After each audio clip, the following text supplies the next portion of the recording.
Alô pessoal, vou aqui começar essa live para falar um pouco sobre os tratamentos, né? Eu quero agradecer o pessoal do Congresso por ter lembrado do meu nome para abordar um assunto polêmico. A gente sabe que, de certa forma, esse assunto é muito polêmico e acaba que leva a algumas situações, e principalmente agora nesse momento de crise na saúde pública, na própria na crise na política, né, em todos esses cenários. E a minha forma de abordar, na verdade, é a gente entender um pouco o que aconteceu na história da Covid em relação aos protocolos de tratamento, certo? Lógico que na live, nessa palestra, é uma iniciativa bacana da gente discutir os assuntos, mas como todos os palestrantes já disseram aqui, que eu acompanho, estou acompanhando, né? Que tudo é novo, tudo é uma coisa que a gente precisa ainda estudar a fundo, para todo mundo isso é novo. Quando se fala no tratamento, então, acaba sendo mais complicado ainda, porque vem aí a esperança da vacina.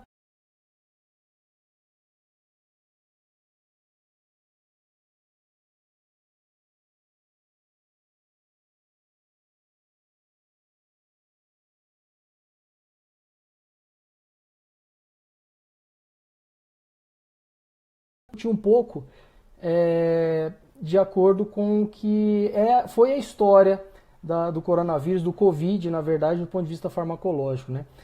Eu não vou falar, vou tentar não abordar absolutamente nada daquilo que vocês já sabem, para tentar resumir um pouco dessa história, né?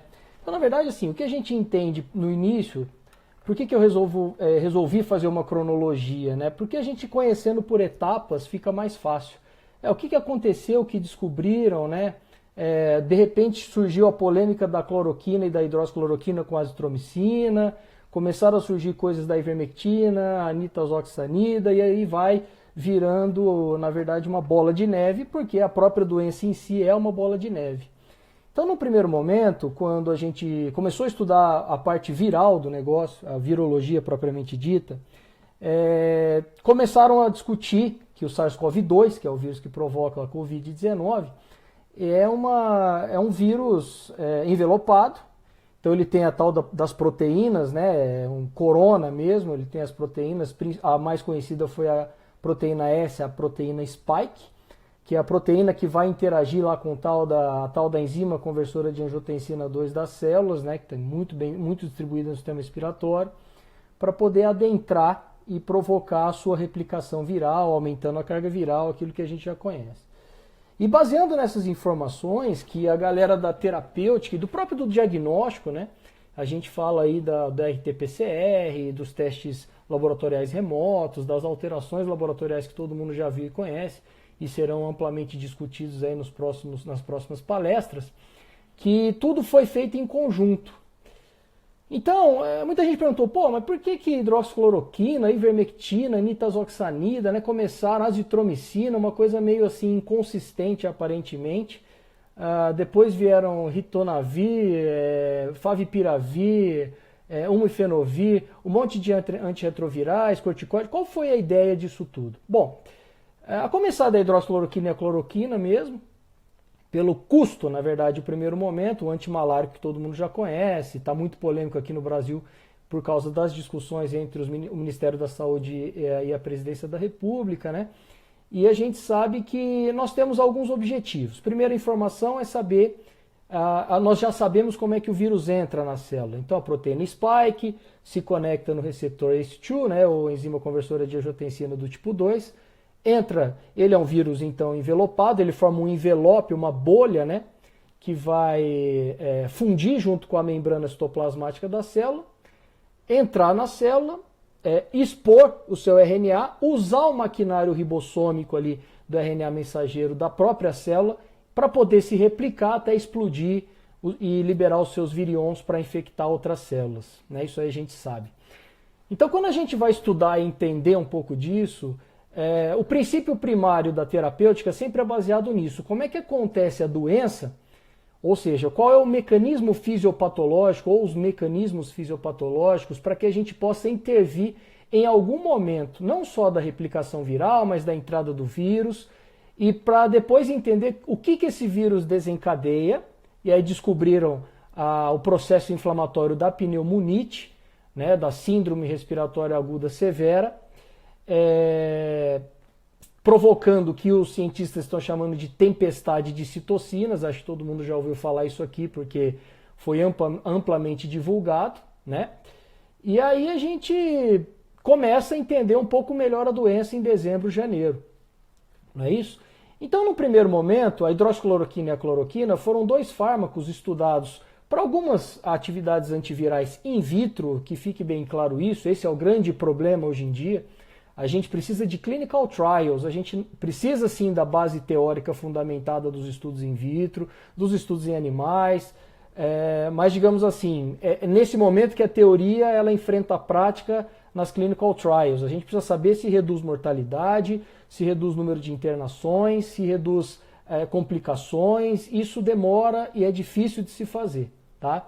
Então, até o presente momento, todo mundo sabe que nós não temos um tratamento efetivo. Todos são complementares, digamos assim, e acessórios, tá? A gente busca aí por uma emergência, até pela nossa vontade de descobrir uma nova droga que possa resolver o problema.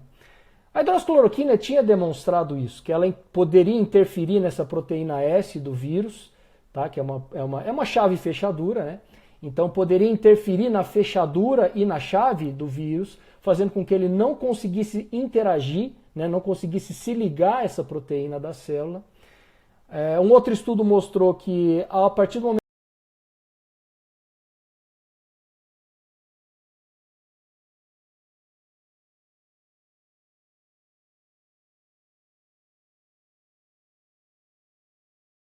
que o RNA viral, pela RNA polimerase que ele tem, possa duplicar aí, DNA, RNA, essas questões, né, de duplicar as fitas dele para poder se dividir e proliferar. Então a hidroxicloroquina e a cloroquina ela acaba provocando isso mesmo, né? Ela acaba provocando uma alcalinização desse meio e essa bolha acaba se rompendo e o vírus não conseguiria efetivamente replicar o seu RNA. E um outro mecanismo, o terceiro proposto, é a diminuição dessa tempestade de citocinas, principalmente interleucina 6, 3, 11 e fator de necrose tumoral, diminuindo o risco de pneumonite. Se a gente for analisar e fosse romântico, a hidroxicloroquina e a cloroquina era a solução dos nossos problemas, né? Falou, pô, pronto. Então, quando o Donald Trump, a mídia de massa começou a divulgar os dois fármacos, nós ficamos, de certa forma, tranquilos. E hoje, né, que nós estamos vendo aí dia 15 de maio de 2020, nós não temos essa consistência toda.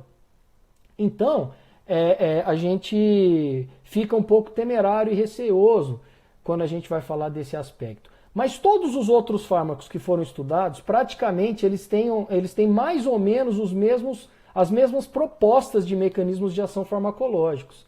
Tá certo? Então, assim, a hidroxicloroquina e a cloroquina começaram a evidenciar problemas cardiovasculares, eletrocardiovasculares, né? No famoso prolongamento do eixo QT do eletrocardiograma, desencadeando disritmias, né? Arritmias cardíacas em pacientes que não possuíam arritmias.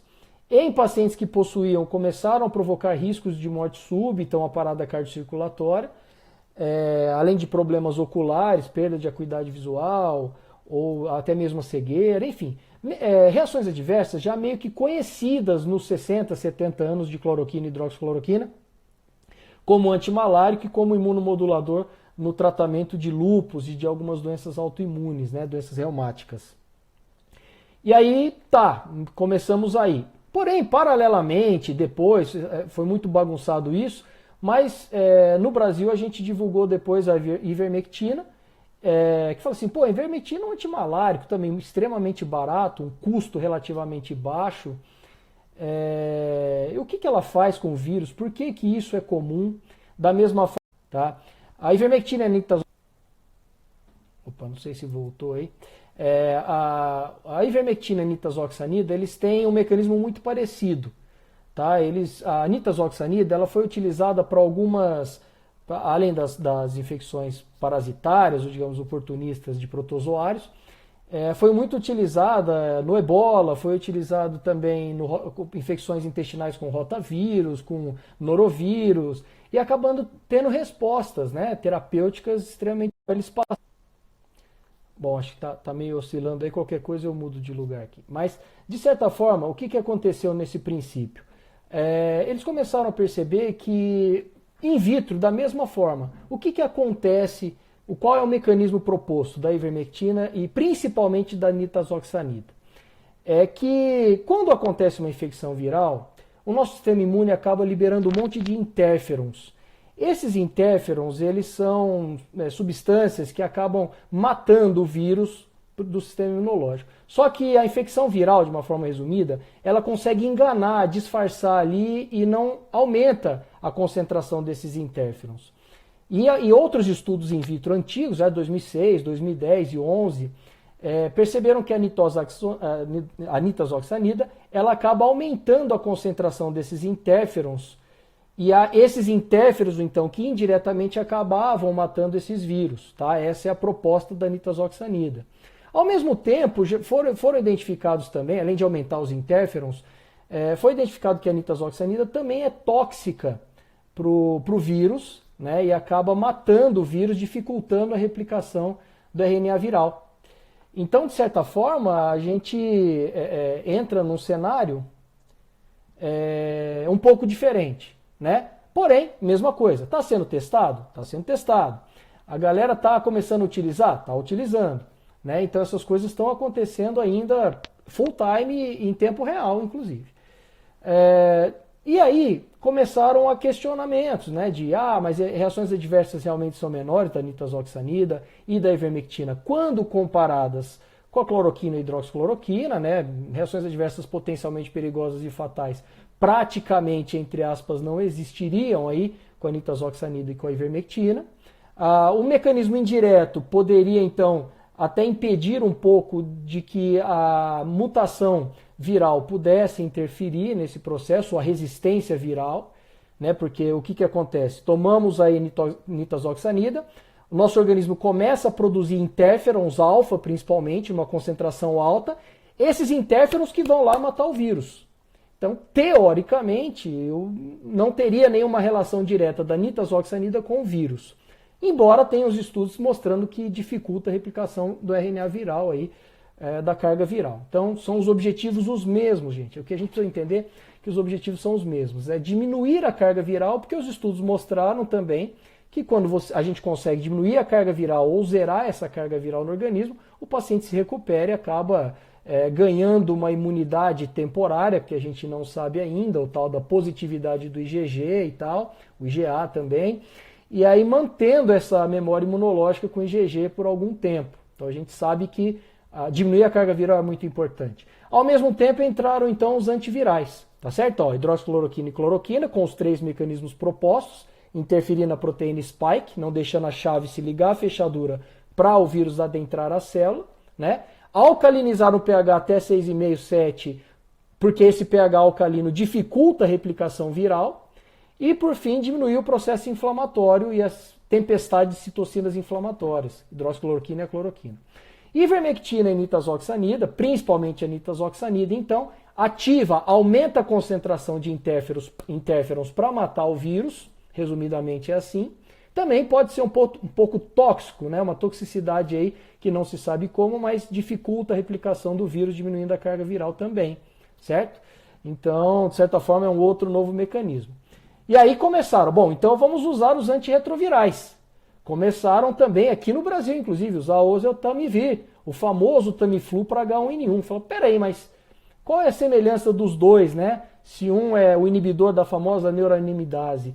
É mais ou menos o mesmo princípio, quer dizer, a neuraminidase é uma proteína enzimática que libera os virions de uma célula que ela está infectada para mandar para outra célula, para infectar outra célula, certo? É uma proteína também, como se fosse a mesma coisa, a questão da chave fechadura. E o oseltamivir, ele é um inibidor dessa proteína, provocando então essa diminuição dessa transferência de virions de uma célula para outra, para o vírus ser ativado, tá certo? Então ela impediria esse processo. Usa o Tamiflu do Tamiflu. Mas aí não foi ele o mais descrito na literatura até o momento. Né? A Journal of the American Medical Association, uma revista de impacto famosa, fez um review justamente falando do Favipiravir, do Ritonavir e agora, mais atualmente, do Remdesivir. Os três antivirais, antirretrovirais também utilizados para HIV, né, para AIDS, e muitos também utilizados para outras infecções virais, para hepatite, essas coisas todas. Né? O Ritonavir e o Lopiravir, que ainda estão também em fase de estudos, eles inibem a proteína nas proteases 3CL. É o mesmo princípio, né? Digamos que o Lopiravir e o Ritonavir eles têm um mecanismo um pouco diferente. Eles vão interferir na replicação do RNA, enganando, digamos assim, a transcrição, digamos, do RNA lá no ribossomo, essas coisas todas, né? Do RNA mensageiro. E aí acaba, ao invés de formar um virion ativo infectante, ele forma um virion imaturo. Tá? Então é como se a gente fosse produzir uma substância e essa substância não tem aquela atividade que a gente espera. Então a fábrica viral, que é um parasita intracelular, ou seja, o vírus está na célula utilizando os nossos ribossomos e o RNA polimerase que ela tem, digamos, usando a nossa fábrica em favor do vírus. Não é isso? E aí a fábrica, ao invés de fabricar o virion original, infeccioso, ele produz um virion falso ou não infectante imaturo. E aí esse virion é liberado, e como ele não é infectante, ele não vai para outra célula. Falta estrutura para ele invadir as outras células, diminuindo a carga viral. Esse é o mecanismo do Ritonavir e do Lopinavir, tá certo? Então, nesse sentido, para entender melhor, é como se a fábrica fabricasse, como está acontecendo no Brasil, né? Curiosamente, os aparelhos respiradores que não funcionam, entendeu? Então o Lopinavir e o Ritonavir, eles acabam enganando a produção de novos virions, ao invés das nossas células replicarem virions ativos e infectantes, produz virions inativos, não infectantes, entre aspas, né, imaturos, acabando aí com o vírus no nosso organismo. Então o Lopinavir e o Ritonavir têm esse mecanismo de ação. E tem um antirretroviral que não está sendo muito falado, que é o Mefenavir. Ele é o único, digamos assim, dos antivirais, dos VIRs, né? Ritonavir, Lopiravir, Remdesivir, é o único deles que atua especificamente na ligação da proteína spike do vírus com a proteína ACE2, né? A enzima conversora de angiotensina 2 da célula. Mas é porque ele também é caro e a gente não viu tantos resultados clínicos em relação ao Mefenavir. Mas ele é ainda, né, no Solidarity, né, nos projetos que a OMS tem fiscalizado nos clinical trials, nas pesquisas clínicas, ele ainda é um medicamento que está sendo utilizado também para essa finalidade. O Remdesivir e o Favipiravir, que é uma outra classe de antivirais, eles são inibidores da RNA polimerase. Quem lembra de virologia e lembra de farmacologia antiviral, vai lembrar que tanto o Favipiravir como o Remdesivir, que é o mais novo, aí o Remdesivir era pro Ebola, acabou não dando certo e está talvez no momento dele ser o protagonista aí contra a Covid-19. Eles são inibidores da RNA polimerase. Então a gente tem que lembrar o quê? Que o vírus tem uma RNA polimerase, que é uma proteína enzimática, que promove a replicação viral. Mas é um parasita intracelular, tá? O RNA tem que estar lá dentro das nossas células, para que ela aproveite o nosso ribossomo, o nosso RNA mensageiro, para poder replicar esse RNA aí.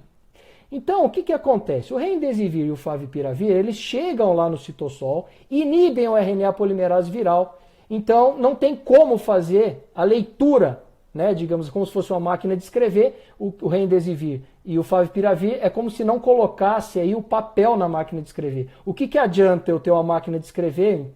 Tem gente que não sabe o que é uma máquina de escrever, tudo bem, mas acho que dá para entender, né? É uma coisa antiga. Mas não adianta, vamos pegar uma impressora. Não adianta você ter um computador conectado à impressora, a melhor impressora, o melhor computador, se você não tem papel, não é isso? Você não vai conseguir replicar, reproduzir, digamos, as páginas. É mais ou menos isso que o Remdesivir e o Favipiravir, lembrando que o Remdesivir é a bola da vez, o que ele faz? Ele inibe a RNA polimerase, fazendo com que o vírus não consiga se replicar. Ou seja, Eu tenho um computador ligado com uma impressora, o melhor computador na melhor impressora, a impressora colorida, a laser, a qualquer tipo de tecnologia que você imaginar, mas não tem papel, não adianta nada, você não tem a replicação do vírus. Então esse é um mecanismo bastante interessante desses antirretrovirais e dos antivirais já utilizados. Naturalmente íamos testar, né? A gente chama isso de reposicionamento terapêutico, ou seja, é uma doença nova e nós estamos usando os medicamentos e drogas que já existem ou já existiram para tratar. Porque a gente sabe que um novo medicamento demoraria de 15 a 20 anos para ser lançado no mercado, a gente não tem tempo para isso. Por isso que tudo praticamente está sendo utilizado é off-label, tá certo? Então pensando no vírus, hidroxicloroquina, cloroquina, ivermectina, nitazoxanida e os antirretrovirais, os antivirais, inclusive muitos ainda estão sendo utilizados e com boas respostas, mas sozinho é complicado. Alguém perguntou da azitromicina, né? A azitromicina é um antibacteriano, certo? Macrolídeo. E só que alguns estudos mostraram que pode ser que ele tenha efeito antiviral, não é esse o principal objetivo, mas muitos pacientes internados em estado avançado da doença tinham intubação endorotraqueal e estavam em UTI. E a gente sabe que o sistema imunológico é oscilante ali. O nosso público-alvo principal, infelizmente, na verdade do vírus, são os idosos e muito idosos que têm uma imunidade já um pouco comprometida. Então, o paciente que está internado no UTI com intubação endorotraqueal, ele pode se infectar com bactérias. Então, pneumonias bacterianas foram encontradas. Por isso, a associação de hidroxicloroquina com a azitromicina, que é um macrolídeo. Pode ser outros também, né? Ceftriaxona, cefepima. Tem vários antibacterianos sendo testados, mas isso se o indivíduo tiver uma infecção cruzada por uma infecção bacteriana, uma pneumonia bacteriana também, que pode matar e mata os pacientes com SARS-CoV-2 da síndrome respiratória aguda severa, tá certo? Principalmente os idosos e os pacientes imunocomprometidos. O mesmo princípio foi utilizado com o oseltamivir, né? Alguns pacientes que estavam com H1N1 ou que estavam com a SARS-CoV-2 e se infectaram com H1N1 também. E aí a oseltamivir é o mais conhecido para o tratamento de situações críticas e agudas da gripe, né? Da gripe H1N1. Então, por esse motivo que às vezes utilizam essas estratégias. Os antivirais, então, vão atuar ali, no maquinário viral. Tá? Diretamente na replicação viral, através da RNA polimerase, através das proteases, né? Ou enganando, fazendo com que a produção do vírus, a replicação viral, replique vírus inativos e, digamos, não infectantes. Então não adianta nada você ter um vírus não infectante, porque ele não vai infectar, tá? Que é o caso do lopinavir e do ritonavir, certo? E os remdesivir e favipiravir também, atuando na RNA polimerase, fazendo com que o vírus não consiga se replicar. Ok. Aí nós vamos para a evolução da doença. Todo mundo viu que a doença evolui para uma síndrome respiratória aguda severa através de uma inflamação, né? Da famosa, antigamente chamada de cascata, mas os cientistas para a Covid-19 chamaram de tempestade de citocinas pró-inflamatórias. Tá? Então, chegando a elevar o tal do PCR, da proteína C reativa, né? Que talvez outros professores vão falar dos exames. Então, a PCR, para quem lembra disso, é um marcador de processos inflamatórios. E a PCR aumenta muito. Somado isso com a falta de ar do paciente, com a tosse do paciente, a dificuldade para respirar do paciente, com sibilos respiratórios, uma característica clássica da síndrome respiratória aguda, mais a tomografia de tórax que mostra, né, classicamente uma infecção viral e uma pneumonite, uma inflamação de brônquios, bronquíolos e alvéolos, provocados, e aí tendo a tal da lesão em vidro fosco na tomografia, né, de acordo com a imaginologia, os indivíduos a gente começa a entender então que o processo inflamatório é a situação mais crítica nesse caso do problema. E aí nós começamos a falar, o que nós vamos utilizar então para diminuir esse processo inflamatório? Aí que é bacana, né? Que aí começaram a utilizar os corticoides. Então vocês vão ver nos protocolos, metilprednisolona, prednisolona, os corticoides, também muito difundidos, visto que eles são poderosos imunossupressores. Então, imunossupressores por quê? Eles vão atuar como linfocitolíticos, matando os linfócitos e também diminuindo significativamente a concentração das citocinas pró-inflamatórias, principalmente as principais encontradas na Covid-19, que é a interleucina 6, a interleucina 3, a 11 e o fator de necrose tumoral. Então, diminuindo essas pró-inflamatórias substâncias, essa tempestade, virando um chuvisco ou parando com essa tempestade inflamatória, o paciente não evolui para óbito da insuficiência aguda respiratória severa, tá certo? Ele acaba não morrendo, não evoluindo para óbito nesse sentido. Além deles, nós temos os imunomoduladores. Está sendo utilizado também os interferons, tá? Os medicamentos biológicos interferons, que são os mesmos interferons que a gente produz e que supostamente a nitazoxanida também estimula a produção para matar o vírus, os interferons, né? Interferons alfa. E agora nós estamos também na fase do tocilizumab. MAB é um anticorpo monoclonal, tá certo? E esse anticorpo monoclonal tem a principal função justamente de diminuir essas citocinas pró-inflamatórias, né? O tocilizumab é um antagonista de receptores de interleucina 6. Então a interleucina 6 não consegue desencadear aí o processo inflamatório, tá? Inclusive dividindo aí Deixa eu ver aqui, o pessoal tá... Não sei se tá... Vocês vão falando aí se tá travando ou não, tá? Dividindo aí diminuindo esse processo, tá certo? Inflamatório das citocinas. Então, o tocilizumab é um medicamento extraordinário. Onde que a gente entrava no tocilizumab, alguns antirretrovirais, alguns antivirais? Naturalmente, na quantidade de produção desses medicamentos que nós precisamos. A indústria farmacêutica muitas vezes não tem essa quantidade para abastecer o mundo inteiro, e também o custo para se produzir esses medicamentos são medicamentos um pouco mais caros, tá certo? Então o tocilizumab é uma alternativa excelente. Ele é um inibidor de interleucina 6, da mesma forma que a prednisolona, só que de uma forma muito mais específica. Ele é um imunomodulador imunoterápico, tá certo? Então é legal que a gente entenda desses mecanismos, embora nós saibamos que nós precisamos dos ensaios clínicos, né, das clinical trials, tá certo? Então é isso que é bacana, a gente conhecendo a base da estrutura farmacológica, os ensaios clínicos serão muito mais evidentes para a gente, como já tem aparecido alguns resultados, alguns promissores, outros nem tanto, tá bom? E aí veio também o plasma convalescente, ao mesmo tempo que o anticoagulante. Para quem lembra quem sabe, né, de como está hoje a fisiopatologia, a gente já sabe também que existe um processo chamado de coagulação intravascular disseminada. O Dr. Fleury, eu assisti a palestra dele aqui no congresso, e ele dizia sobre os dedímeros, né? Na verdade, os dedímeros, ou os dímeros D, para quem lembra, são fragmentos da retração da dissolução do coágulo, e que pode estimular aí a coagulação intravascular disseminada. Então, o aumento de dedímeros, que é um marcador importante para a evolução da COVID, pode provocar uma reação de hipercoagulabilidade. Então, o tempo de protrombina, para quem é da área de diagnóstico e exames clínicos laboratoriais, o aumento a plaquetopenia associada ao aumento, a alteração do tempo de protrombina e o aumento substancial significativo de dímeros D ou de dedímeros podem provocar um processo de hipercoagulabilidade chamado de coagulação intravascular disseminada. O paciente acaba tendo até risco de trombose, tromboembolia pulmonar, causando a morte pela embolia pulmonar, e também as isquemias, causando infarto cerebral, infarto agudo miocárdio isquêmico das coronárias, né? Uma insuficiência cardíaca congestiva, etc.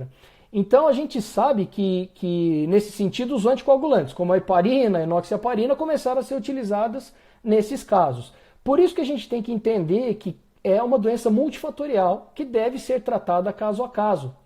Eu não quero aqui, nem vou expor nada em relação à política, mas fazer uma política em favor da cloroquina e da hidroxicloroquina é tão pobre perto da quantidade de tratamentos efetivos que nós temos, certo? Infelizmente, os resultados da hidroxicloroquina e a cloroquina não estão sendo na proporção dos resultados que tiveram in vitro, tá certo?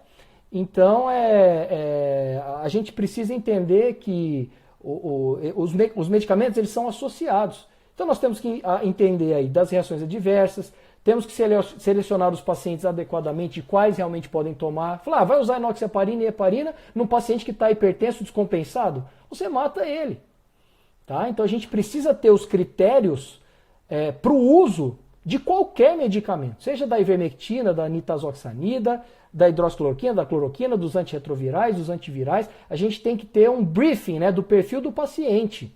Então o espectro clínico, os marcadores, os exames, o acompanhamento dos exames de imagem, né, os intensivistas, todo mundo tem que estar envolvido no processo da escolha terapêutica, tá certo? Então a gente conhece os mecanismos de efetividade.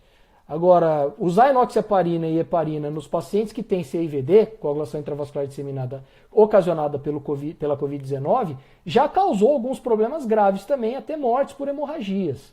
Né? Então a gente tem que tomar um certo cuidado nesse aspecto e triar o paciente para que ele tenha indicação para esse tratamento. Não adianta nada a gente tratar o Léo assim, achando que vai resolver o problema. Tá? A mesma coisa, para quem que eu vou usar azitromicina e hidroxicloroquina? Para todo mundo? Não, o paciente tem uma infecção bacteriana, ele tem aparentemente uma pneumonia bacteriana associada, cruzada? Tem. Então vamos usar a hidroxicloroquina e a azitromicina. Eu acho que aí é prudência. Tá certo? Vamos usar também um antirretroviral, que tem funcionado, né? Qual tipo de mecanismo que ele está provocando isso aí? Vamos tentar inibir a RNA polimerase, quer dizer, tudo é baseado na farmacologia de maneira geral, isso não tenha dúvidas. Olha, está tendo uma concentração muito alta de interleucina 6. Tem condições de usar tocilizumab, monoclonal antibodies? Tem, é muito caro, é bom, extremamente eficiente, tá certo? Então a gente vai precisar abrir mão das questões financeiras. Então tem como usar no paciente? Tem, vamos usar, vai melhorar? Vamos tentar. É isso que está acontecendo nas clinical trials de maneira geral. E aí veio o plasma convalescente também, né? Que provoca aí imunoglobulinas hiperimunológicas, né? Que é chamado pelos cientistas também, e que acaba aí, vocês estão vendo no Brasil, no Sírio, no Einstein, e alguns centros de pesquisa, convocando os pacientes IgG positivos que foram testados positivos para o SARS-CoV-2 pelo RT-PCR, tá? O exame de reação em cadeia polimerase e transcriptase reversa, em tempo real, que é o exame molecular, que é o SUAB colocado na nasofaringe, aí, a coleta do material ou na orofaringe, para identificar o RNA viral do SARS-CoV-2, tá certo? É o único exame, é o exame padrão ouro, que identifica realmente que você está positivo e você está infectado, né? Os outros exames são a sorologia, os exames imunológicos aí de IgM e IgG, anticorpos totais e tal, que vão dar indicativos. Mas o que determina mesmo que você teve a doença foi o SARS-CoV-2, a infecção. Então, se você testar positivo RNA viral no exame molecular da RT-PCR, lógico que você a equipe vai associar com outros exames, você vai ser convidado para doar o plasma para fazer a plasmaférese nos pacientes mais graves, para tentar fazer com que o sistema imunológico seu, que já conhece o vírus, é a mesma coisa você chamar um grupamento policial já especializado que ganhou uma guerra, né, ganhou uma batalha, para combater a mesma batalha em outra pessoa. Então tem resultados extremamente eficientes também, já tem empresas produzindo esses hemoderivados, também é um pouco caro e também não vai, infelizmente, dar para todo mundo. É uma quantidade muito grande de pessoas no mundo ao mesmo tempo precisando dos tratamentos, né? Muita gente falando aqui de outras... eu não consigo ler também todas as perguntas, acho que o pessoal já comentou. Qualquer coisa vocês podem fazer no meu direct lá do Instagram, ou não sei, ou com o próprio pessoal do Congresso, que eu posso responder e mandar os artigos, inclusive, tá bom? Aí fica mais fácil para a gente interagir. Então, já tem estudos mostrando, então, problemas, alterações de transaminases hepáticas, insuficiências renais, exatamente, né? Alguém falou aí da insuficiência renal, uma nefropatia provocada pela Covid, paciente precisando de hemodiálise, né? Sistema nervoso central também, né? A própria anosmia, o Dr. Patrick falou muito bem ontem, a anosmia, a diminuição ou perda do paladar, né? A anosmia é perda do paladar e do olfato, principalmente o olfato, tem sido considerado como a provável infiltração da SARS-CoV-2 no sistema nervoso central, né? As doenças vasculares encefálicas também, os AVCs que têm sido provocados em alguns pacientes que são positivados. Então é uma doença multifatorial e isso aí é muito complicado da gente discutir, mas é importante a gente entender que praticamente, não todas, mas muitas especialidades estão envolvidas. Nós vimos aí sintomas gastrointestinais, como vômito, náusea e diarreia, né? Então aquela questão da febre, da tosse, da falta de ar, da rinorreia, são os sintomas iniciais, né?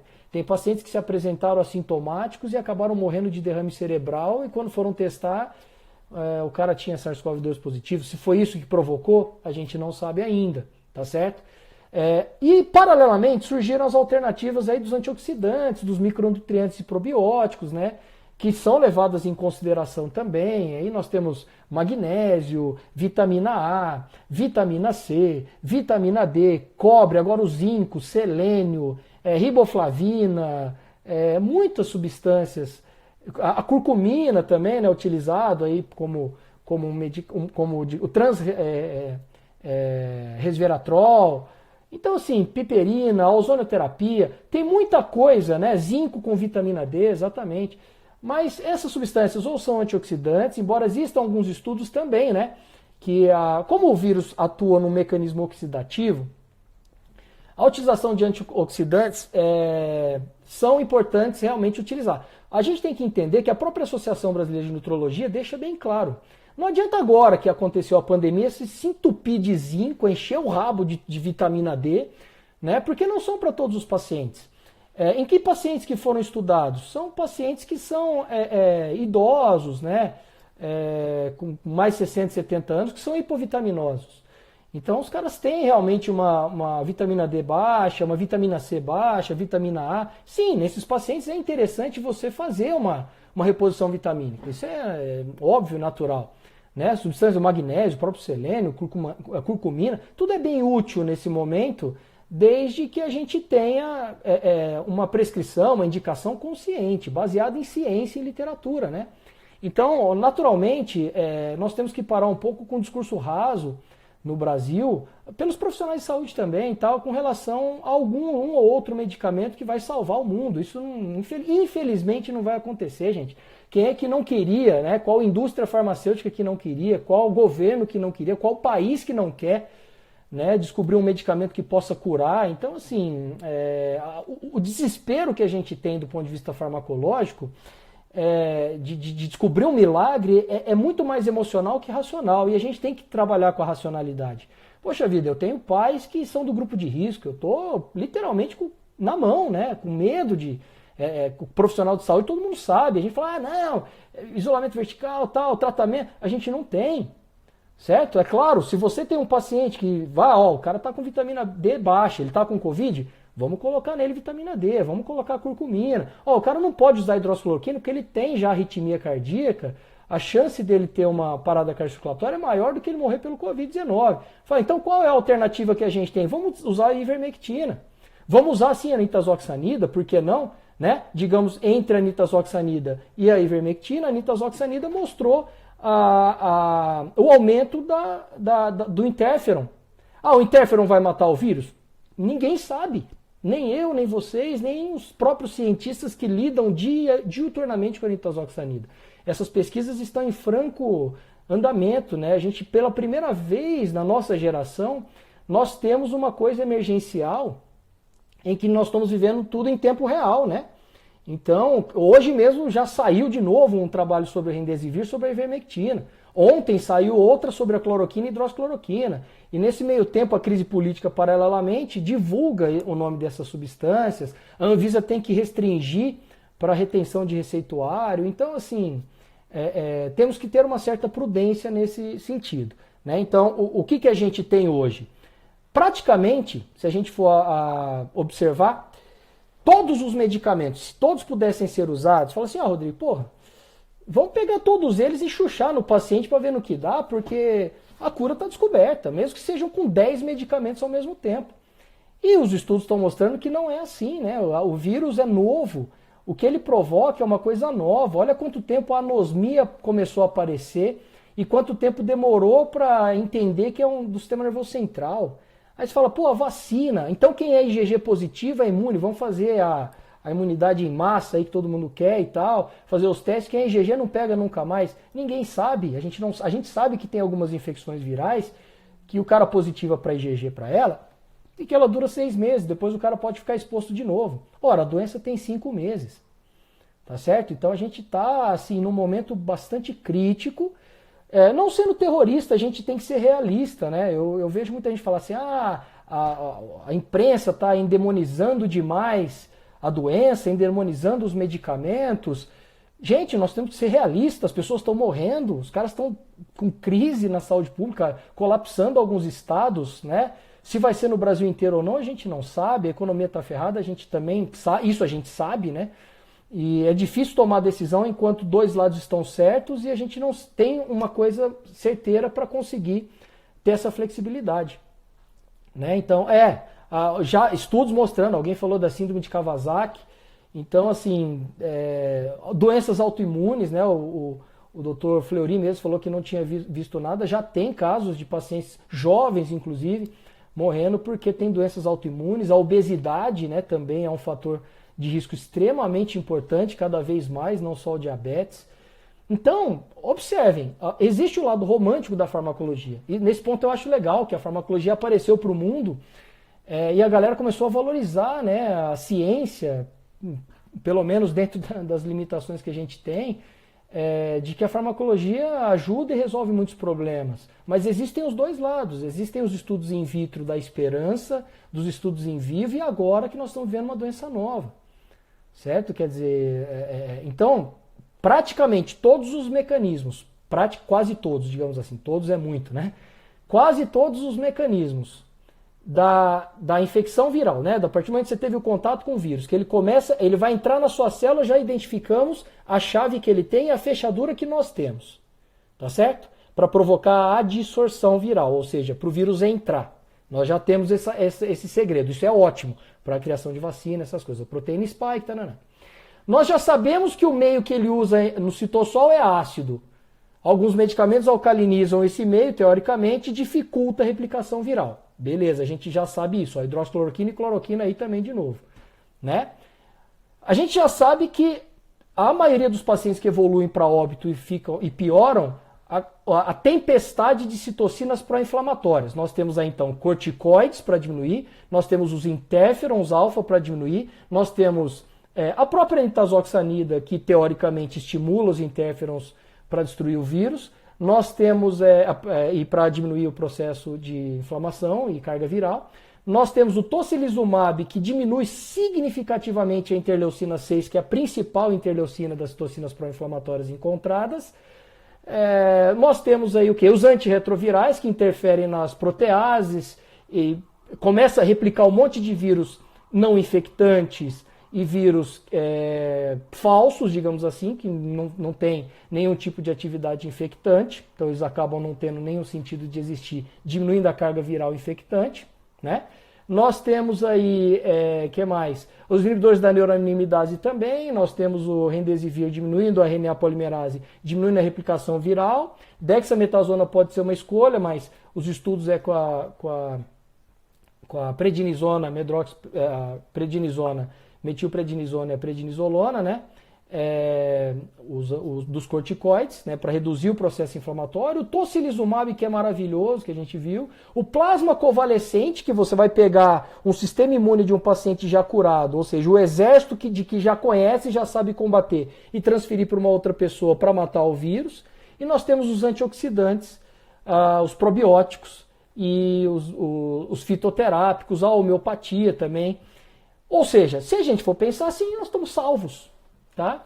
Então, a gente precisa mesmo dos trabalhos científicos sérios. Eu acho que o critério de publicação ele foi flexibilizado, mas é justo no momento. A gente vê que alguns polêmicos, né? A doutora Kathleen e o doutor Fleury discutiram sobre ser uma doença hematológica, mas foi um estudo computacional. A ferritina aumentada num processo inflamatório, alguém comentou aí também, realmente, de fato, isso pode acontecer. Então a gente está tentando resolver os problemas de cada paciente, né? E aí a gente fica, às vezes, de mãos atadas em falar tudo isso de uma forma bem significativa. Então, quando a gente vai elaborar um dossiê, um relatório, o próprio review, né? Acho que esse estudo aqui todo mundo viu, eu dei uma lida nele novamente, da Journal of American Medical Association, né? Ele fala um pouco desses mecanismos também, que dá esperanças, porque a base para se testar em seres humanos é essa, né? A gente tem evidências aqui nesse review, tá bom? Em outros que surgiram, os ensaios clínicos que surgiram, para poder testar e fazer o reposicionamento terapêutico farmacológico. Porque nós não vamos conseguir lançar um medicamento específico para matar o coronavírus, o novo coronavírus, né? Porque isso aí demoraria de fato no mínimo 15 anos para um medicamento ser lançado para essa finalidade. Né? Você fala assim, pô, Rodrigo, mas já teve um SARS-CoV, a gente já teve contato com outros coronavírus, tá? Mas nada funcionou. E como os outros coronavírus não causaram, digamos, essa pandemia, esse índice de letalidade, mortalidade e gravidade nas infecções, é natural que a indústria farmacêutica, os centros de pesquisa não investiguem clinicamente novos medicamentos para essa finalidade. Né? E do ponto de vista da vacina, nós temos 7 sendo estudados no mundo. Os da China, naturalmente, os da Europa e os Estados Unidos, os que estão à frente, porque foram os 3 grandes países que começaram, a pandemia começou a se alastrar, né, o Brasil paralelamente. Os caras têm grana, né, também para investir nisso. E as notícias ainda são temerárias em falar que vai ter uma vacina ou não. Né? Hoje nós temos já uma consciência de que é uma realidade da doença se tornar uma endemia. Então a gente... Os protocolos... Então, a Gabriela aqui, ó, legal. De vez em quando eu consigo ler, tá, gente, as perguntas. Os protocolos, eles estão sendo balizados nos ensaios clínicos. Tá? Infelizmente, Gabriela, tudo isso é empírico. Né? O que é ser empírico? É na tentativa e erro. A própria hidroxicloroquina, você fala, dá 800 miligramas de dose de ataque e 4 dias de 400 miligramas. Baseado em quê? Baseado nos estudos clínicos que estão fazendo, né? Todo ensaio clínico tem que ter uma padronização de tratamento. Não pode dar uma dose para um, para outro, ou você separa em grupos, tá certo? Então existe uma padronização para essa, uma standardization, digamos assim, né? Uma padronização nas pesquisas. E quando padronizam essas pesquisas, a gente tem os protocolos pré-definidos mostrando resultados positivos ou não. Né? Agora, baseado em outros tratamentos e praticamente na posologia no intervalo entre as doses de outros tratamentos. Se alguém perguntar assim, pô, Rodrigo, como é que vai fazer o protocolo então de enoxaparina e heparina para Covid-19? Cara, é na profilaxia de TEV, é da doença da coagulação intravascular disseminada, é no risco de trombose, o aumento de dedímeros, plaquetopenia associado com alteração de protrombina, de tromboplastina parcial ativada, alteração dos fatores de coagulação e o espectro clínico da doença. Então a gente tem que ter a consciência de que vamos tratar como realmente está evoluindo a doença. Então o hematologista vai tratar como CIVD, ele vai chegar lá e falar, olha, o paciente está aqui, entrou com SARS-CoV e tal, o aspecto clínico dele é esse, nesse momento ele está com um dedímero extremamente alto, alteração de protrombina, tromboplastina parcial ativada, plaquetopênico entrando no CIVD. O hematologista vai fazer o quê? Ele vai entrar com o que ele conhece, fala assim, olha, então eu vou tratar como CIVD, beleza? O que está acontecendo? Tá o paciente entrando em insuficiência renal. O nefrologista vai tratar como insuficiência renal aguda. Um flare-up, de agudização de uma insuficiência renal. Né? O reumatologista, doença reumática. Certo? O imunologista vai tratar baseado na imunologia clínica que ele tem ali. Tá certo? Então a gente precisa caminhar de acordo com cada especialidade. Né? Os pneumologistas, os infectologistas, o mesmo esquema. Como é que eu vou usar? Mas e agora? Favipiravir? Qual que eu uso? Ritonavir, lopinavir? Quer dizer, não é o mais acessível, aquele que eu vou escolher. É aquilo que vai se basear na probabilidade do paciente evoluir, né? Então, a gente não tem o Remdesivir, ainda a Anvisa está conversando ainda com a indústria que produz, mas, teoricamente, em alguns países é o padrão ouro de escolha, usar o Remdesivir.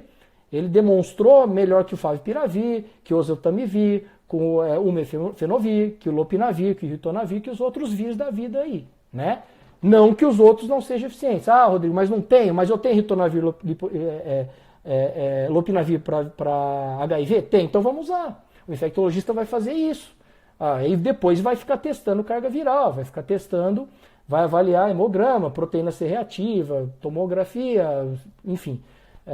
Oxigenoterapia, oxímetro de pulso, dedal, enfim. Aí é questão de manejo clínico. É isso que o próprio Ministério da Saúde preconizou. Né? Eles têm lançado os manuais do manejo clínico, é um manejo. Tá? Os pacientes não têm um padrão, esse é o problema. Então, na hora que o médico está lá de frente com o paciente, o do leito A evolui para uma coagulação intravascular disseminada. O do leito B evolui para uma pneumonite com pneumonia bacteriana cruzada e começa a entrar em insuficiência respiratória e renal. Ele vai chamar o nefrologista, né, o pneumologista e o infectologista vai tratar de formas diferentes. Então o paciente A vai usar um protocolo de tratamento e o paciente B vai usar o outro, baseado nos protocolos já existentes. Tá certo? Então é essa que é a tendência dos protocolos. É muito, muito importante que vocês entendam isso, que na verdade todo mundo entende isso, que os médicos também estão de mãos atadas nesse sentido, valendo da especialidade de cada um. Tá? Os cardiologistas estão aí também atentos a não só as questões da enzima conversora de angiotensina, que é do tipo 2, dos bloqueadores de receptores de angiotensina também. Começou lá na história do ibuprofeno causar alguns problemas, e enfim. A gente tem inúmeros estudos dentro da farmacologia, mas que a decisão terapêutica ela tem que ser baseada em evidências científicas, né? Eu concordo em algumas partes que o paciente e o familiar deveria realmente assinar um termo de consentimento livre esclarecido, porque o risco desse paciente a óbito com o uso de alguns medicamentos é muito grande. Às vezes não dá tanto tempo de você avaliar as interações medicamentosas. Quando dá, você vai manejar e fica sem opção, porque às vezes você tem. Falou, sei lá, o lopinavir, o paciente não respondeu bem, para que a gente vai usar então o ritonavir se ele tem o mesmo mecanismo de ação? Vamos mudar, vamos passar para o remdesivir ou para o favipiravir que a gente já tem, por exemplo, para HIV, ótimo, é um mecanismo de ação diferente. Tá? Então aí a importância de conhecer a farmacologia. As duas caminham junto, a farmacologia básica, né? Básica não é de fácil, é de base, é que dá estrutura para a terapêutica. Muita gente fala assim, isso é na teoria, né? Alguém falou lá, é muito bonito na teoria, professor, a gente ter esse mecanismo todo ludibriado romântico, mas a gente não tem outro jeito, cara. A gente precisa desse mecanismo embasado cientificamente para poder tratar. Porque de vez em quando alguém fala, professor, trocaram lá, o paciente estava usando ritonavir no hospital de infectologia, uma médica perguntou para mim, e aí começaram a usar o favipiravir. Né? Os dois são VIRs, são antirretrovirais usados para HIV. Por que ele trocou pelo mesmo? Eu falei, ele não trocou pelo mesmo, porque um atua na RNA polimerase, né? E o outro atua na que a gente chama de 3CL proteases, em outras proteínas. São mecanismos diferentes de ação farmacológicos, e não necessariamente um não deu, o outro não vai dar. Tá? Igual falaram também aqui, mas usou ivermectina e depois o cara trocou e pôs a nitazoxanida? Mesmo princípio. Estavam usando a ivermectina, viram que não estava respondendo, trocaram pela nita. Né? A nitazoxanida tem outro mecanismo, certo? Aquela questão dos interferons e tal. E se vocês procurarem na literatura, vocês vão ver que usuários de nitazoxanida realmente têm um aumento de interferons. Tá? E esses interferons são interferons que matam o SARS-CoV-2, tá certo? E impede o aumento, dificulta, o aumento da carga viral. Tá bom? Então é por isso que a gente tem aí que basear os protocolos nas evidências farmacológicas, senão a clínica fica toda perdida. Né? Alguém perguntou por que não pode usar dexametasona ao invés da prednisolona ou da prednisona? Mesmo princípio, são mecanismos diferentes. Alguns são linfocitolíticos e o paciente, linfocitolíticos é destruir linfócitos. O paciente já está numa linfocitopenia, ele começa a apresentar aí os linfoplasmócitos, né? As células diferentes aí dos linfócitos. A gente não sabe o que os linfócitos fazem, se eles têm ou não importância em algum processo. Lógico que ele tem, mas de repente se usa um corticoide que vai matar, vão destruir os linfócitos, provocar lise de linfócitos, não. É melhor a gente usar o outro então, que na verdade são só imunossupressores e diminuem a tempestade de citocinas pró-inflamatórias. Tá? Então por isso que às vezes a escolha é de um e de outro. Professor, por que não usa outro anticorpo monoclonal? Estão usando. É que o tocilizumab é o único que tem, eu não sei o único, porque são tantos que foram lançados agora, né? Mas para a Covid-19 publicado, o tocilizumab foi o único que apresentou uma redução significativa em interleucina 6 em pacientes infectados com SARS-CoV-2 positivo já, em RT-PCR, real time, e que estavam com a tempestade de interleucinas. A gente consegue dosar interleucina. Então, quer dizer, o cara está tendo a tempestade de interleucina, usaram o remdesivir, usaram o tocilizumab e diminuiu a interleucina 6, o paciente evoluiu e recebeu alta. Então, peraí. Então, a gente tem um mecanismo aí bastante interessante, tá bom? Então, os protocolos eles são baseados de paciente para paciente. Esse é o problema. Não existe nenhum especialista em Covid-19 no mundo ainda. Nenhum. A gente sabe muito bem que para ser especialista, no mínimo, a gente precisa de 1 ano e meio, 2, 3 ou 4, né? Na residência médica até 5 ou 6. E a gente não tem isso. Tá? Não adianta você achar que um infectologista vai salvar o mundo, não adianta a gente achar que o imunologista vai salvar, que o hematologista vai salvar. Quer dizer, a multidisciplinaridade foi exposta, né? A importância de todos os profissionais. Os nutracêuticos estão aí, né? Os nutracêuticos estão trazendo inúmeros resultados. Eu entendo pulhufas de nutracêuticos, mas eu vejo a galera da nutrologia aí debulhando nos trabalhos científicos e tendo resultados extraordinários também. Né? Então, o selênio funciona, o cobre funciona, o zinco, a hidroxicloroquina junto com o riboflavona, a curcumina. Porra, cara, os caras estão debruçados na ciência para poder resolver o problema. Então aí que está a multidisciplinaridade e a importância de todos nesse sentido. Né? Identificar os problemas relacionados aos medicamentos, as interações medicamentosas, as possíveis reações adversas, que paciente que é indicado ou não para determinado tratamento, né? O custo desses tratamentos. Então, eu acho que esse congresso veio a calhar, né, num momento muito bom. Parabenizar demais a galera que fez teve a iniciativa, né, e fico honrado com o convite, de verdade, né, no meio de tantos profissionais aí também estudando. É o nosso trabalho. Eu acho que é bom a gente fazer esse trabalho para essa finalidade, né. Vitamina K, né? Então, o problema é esse. Deficiência de vitamina K, se o paciente não tiver naturalmente doença de coagulação, a gente pode instituir na deficiência de vitamina K no paciente hemorrágico, né? Aí o problema é se ele tiver a deficiência de vitamina K e começar a ter uma hipercoagulabilidade, que é improvável que isso vá acontecer. Que aí tem paciente que não tem o que fazer, a gente vai manejar e o paciente vai morrer e vai evoluir da mesma forma, certo? Então é o que a gente tem, é o famoso que a gente tem para hoje. Então, assim, lógico, né? Eu faço questão de falar a data e vocês vão ver que, por exemplo, daqui 2 semanas, pode ser que eu tenha falado uma coisa aqui que o cara falou, aquele japa lá falou uma besteira muito grande, né? Na iminência, aí não sei, de uma ministra agora da saúde que é a favor da cloroquina e do isolamento vertical, não sei, a doutora Anice, que é uma oncologista extremamente competente e conhecida, né? Um imunologista e tal. Mas a gente não sabe, né, que a gente... Cloroquina com antirretroviral, antiviral estão fazendo também. Essas associações, felizmente ou infelizmente, a gente tem e elas estão sendo feitas de forma empírica. O grande problema é esse. A gente não tem tempo, né? Puta, acho que para todo mundo é doído demais assistir realmente as notícias e ver o tanto de pessoas morrendo nesse mundo.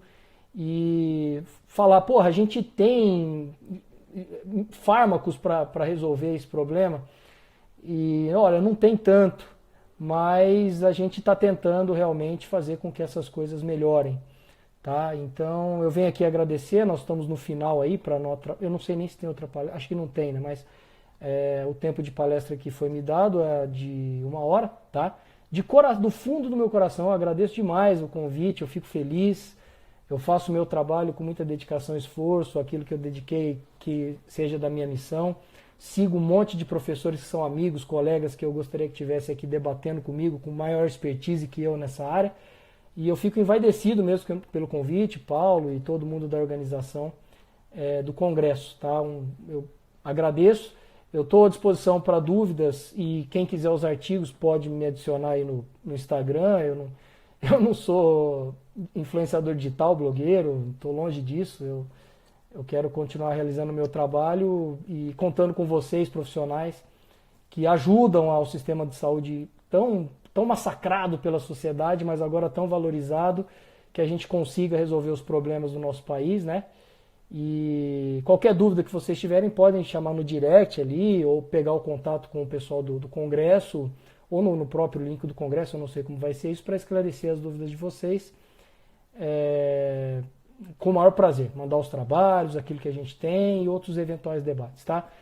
Um grande beijo, um grande abraço para todos vocês aí. Oyasumi Nasai, boa noite.